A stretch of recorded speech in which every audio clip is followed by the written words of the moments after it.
This is Dream Chasers, episode 17, with Mike Spisak. Hey guys, what's going on? I'm Adam Carswell, and welcome to Dream Chasers, Interviews with the Future. On Dream Chasers, we interview individuals with supernatural amounts of potential based on early success in their careers. Thank you for tuning in. Now let's get straight to the interview. Hey guys, this is Adam Carswell, and today I'm joined by Mike Spisak. Mike is currently a police cadet at the Cleveland Heights Police Academy. He's also a recent graduate of Bowling Green State University. And Mike was born, raised, and currently lives in beautiful Menor, Ohio. Mike, thanks for being on the show today. And do you have any opening remarks for our listeners? Hey, Adam, thanks for having me, man. It's always good to talk to you. It's been a while since we've caught up. So, I'm glad to be here and, glad to catch up with you and tell you what I'm about, what I'm doing now in my life. So, appreciate you having me on, man.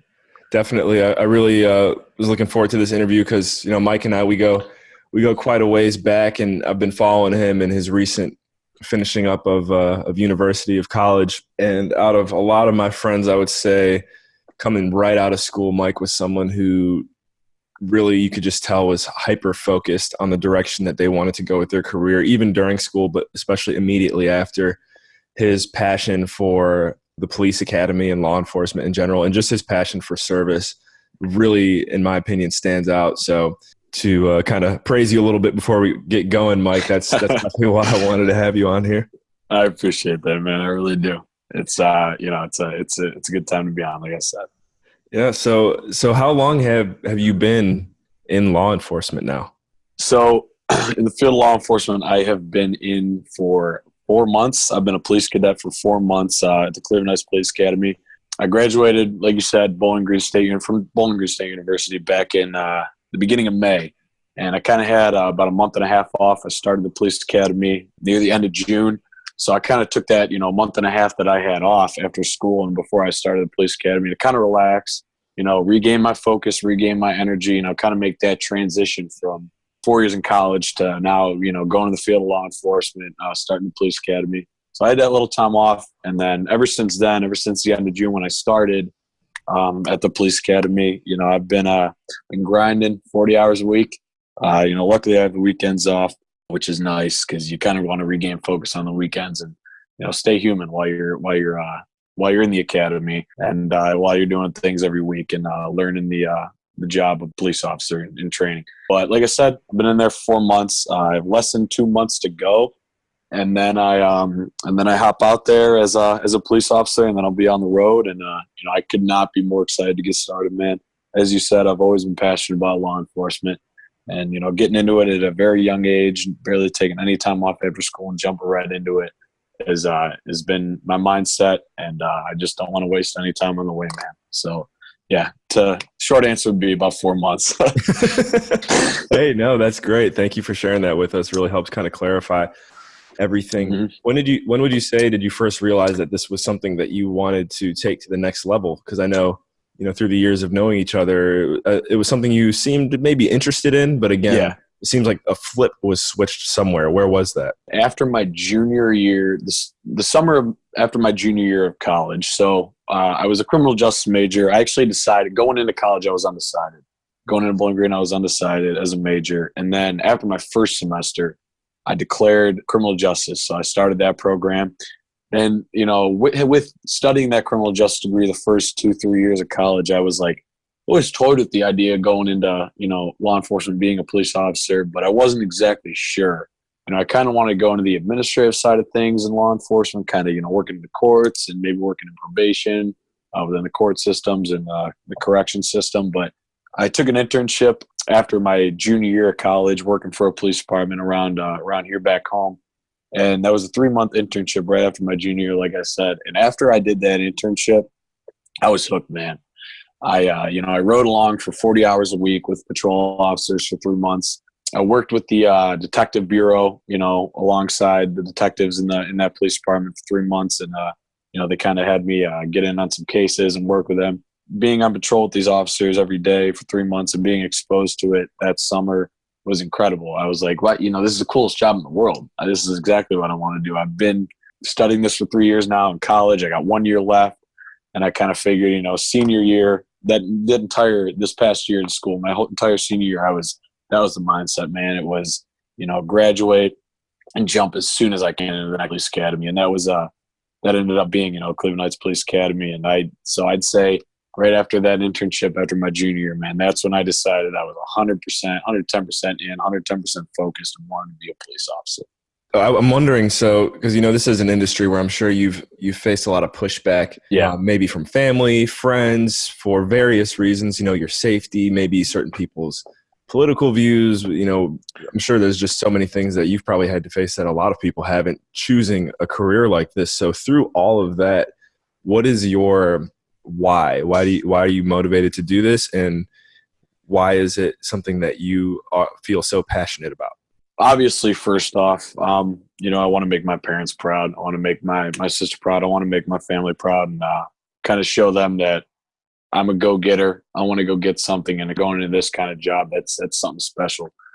Being a police officer is a kind of career that is unlike any other career on the planet. It is the only career that I can think of personally that you are out in the public, interacting with the public every day, 24/7 while you're on your shift. You're interacting with the public. You're going out there to make a difference and change someone's life. Obviously at times we have to, maybe do something that we don't want to do, maybe arrest somebody, something like that. And obviously that's not a good thing. But at the end of the day, we are enforcing law and we're trying to help people. And any day that a police officer can go out and even make a small dent in the community, change someone's day, go out there and play basketball with that kid, go out there and, go visit that lemonade stand or whatever for a kid. It's the one job, like I said, where you can go out and truly make a in-person difference every day in the community that you work for. And that's the coolest thing in the world, man. See, to me, it's not going to be work. It's going to be, I'll never work a day in my life because I'll be doing what I love every single day. So to me, that's not considered work. It's almost like a hobby you're getting paid for. It's like I said, it's truly the one job where you can go out and make an immediate impact, an in-person impact that people see every day with their police department and their community. So that's kind of my why, man. It is an incredible honor to be a police officer. You take that oath, protect the Constitution, protect people's rights, and it's serious business when you do that, man. I can't wait to be able to do that once I'm out of the academy for my respective police department that I'm going to be working for. And it's an awesome job, man. It's truly the one job where, you like I said, can make a difference every day, an in-person difference in your community. And that's kind of my why, man. Keeping the family proud, saying, hey, I can go out there and be a police officer, doing that job that is unlike any other. So that's, I guess, the best way I could sum up my why. Kind of going off, off topic and ranting a little bit, but you know me, man. Yeah. No, you're right. And that brings a good point. I mean, it brings a lot of clarity even to myself, because it's something that until you said it, it's something that I never even thought about, but it is true. It's a job where you are consistently interacting with the public all day. Yeah.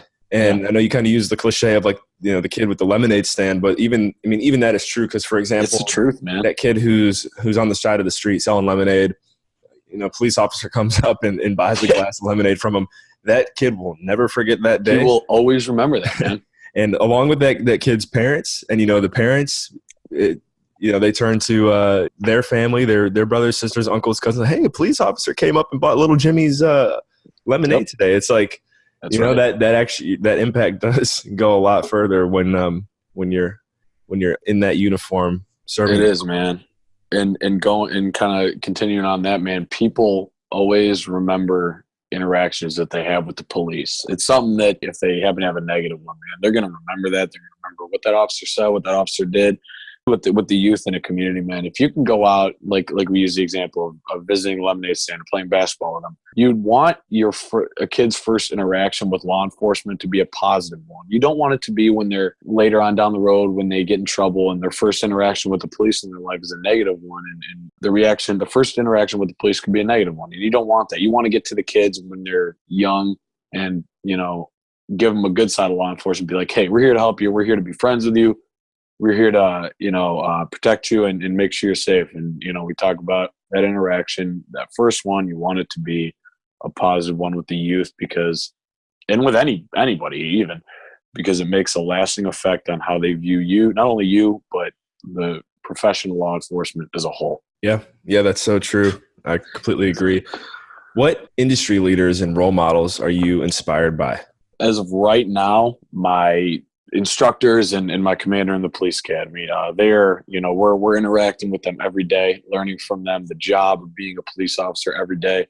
And they truly do inspire me, man. They're all great officers. They're all great people. The training that I'm receiving is some of the best instruction in the state at the Cleveland Heights Police Academy. And they truly are top notch, and they know what they're doing, man, because they got to teach us the right way to do things, the right way to do the job. Because, we're in training right now. Once we get out there on the road, it's go time, man. We got to know what we're doing as police officers. And I'd say my direct role models in this industry are all the instructors that I have right now in the academy, man. They're truly top notch. And I know going in every day to the police academy that I'm truly getting something out of it and learning how to be a police officer by the some of the best instruction that I could ask for, man. Right, and one day that's going to be you, sharing the knowledge with the youngins. Yep, hopefully down the road, man. I truly do hope so, because it's all part of paying it forward, man. What do you do for inspiration? For inspiration, not even necessarily just in the field of law enforcement. Just having the opportunity to go out there every day and be able to learn and do what I do, man. Like, I mean, obviously, I would say my biggest inspiration by far is my dad, just in general. I mean, that guy is a go-getter. He's every day that he's worked in his life has been 110% effort. And he truly is my immediate inspiration to try to be as successful as my father one day. The amount of work he's put in for me and, and my family. But so that's my direct inspiration is my dad. The inspiration every day, man, like you got to be, why would you want to go into a mindset every day with a negative mindset? There's no time for that. There's no need for that. Go into, no matter what you're doing, no matter if you're a police officer, if you're working a desk job, if you're a mailman, if you're a lifeguard, go in every day to work, man, with a positive mindset and a positive inspiration, a positive attitude. Because you're not going to get anywhere in life by being negative and not having some sort of inspiration, man. It's only going to drag you down and bring everyone else around you down. You got to go into every day with a positive mindset and a positive inspiration, and just being inspired by your job, yourself. Yourself should inspire you enough.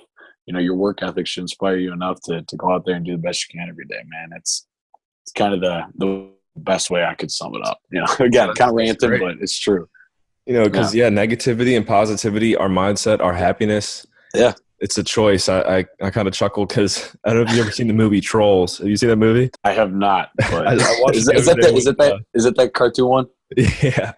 Yeah. And well, first of all, Trolls. We're getting off topic a little bit, but Trolls are incredible. The soundtrack was really good, I have to say. Really, it's family friendly, and good. The message is all of our happiness actually lies within us. We don't get it from external things. No. Yeah. So your inspiration lines up with the movie Trolls. So I think check it out. You know what? Now I got to check it out, man. I've actually heard it's even though it's a cartoon animated movie, I've heard it is actually really good. I might have to check that out then. But yeah, man, bottom line, you have the choice to be either happy or negative every day. Right. Where do you see yourself in 3 years from now? In 3 years, I will be on the road, assuming everything goes as planned. I'll be on the road as a patrol officer, and I still in 3 years see myself as a patrol officer for whatever respective department I work for. And as a patrol officer in 3 years, I just see myself going into work every day or night, doing the best that I can, man. Like I said, coming in with a positive mindset every day. I'm really knowing that whatever I do that day or night as a police officer is going to have a long-lasting effect on whoever I interact with. And just so in 3 years, role-wise, I'll be on patrol for a department and just doing the best I can, man, every shift, and really trying to get the most out of it and working my way up, hopefully years down the road after that, to be in administration for a police department, whether it's sergeant, lieutenant, detective. So it's kind of where I see myself going, man. Awesome. So I got 3 fun questions for you to kind of close this out. Kind of looking forward to this one, especially since I know you pretty well. Want to see, I kind of feel like I probably know the answer at least to one of these, but Here we go. What's your favorite fast food restaurant, your favorite animal, and your favorite cereal? Alrighty, so I'm gonna give you two fast food restaurants. Okay, it's tough, right? There are two that I can't live without. First one is Chipotle. I am obsessed with Chipotle, man. I will literally eat Chipotle 3 to 4 days a week, and there are even days that I eat Chipotle twice, man. I'll eat it for lunch and dinner. I'm with you. I wonder, does Chipotle count as fast food? See, that's the big debate, man. Gray areas, right? I'll call it fast food only because, obviously people look at fast food as naturally being unhealthy. But Chipotle is really not that bad for you. The only reason I consider it fast food is because it's so quick, man. You can get in and out of there within 5 minutes. So I will say that, and I will also say people may not have the same opinion as me, but Sheetz is incredible. It may be a gas station. It may be. Listen, Sheetz is a one-stop shop. Any hour, they're 24/7. Any hour of the day is a one-stop shop for any food you can imagine. I mean it when I say this. Sheetz has everything from snack wraps to chicken fingers to made-to-order pizzas. Man, they have everything. This is officially a Sheetz endorsement.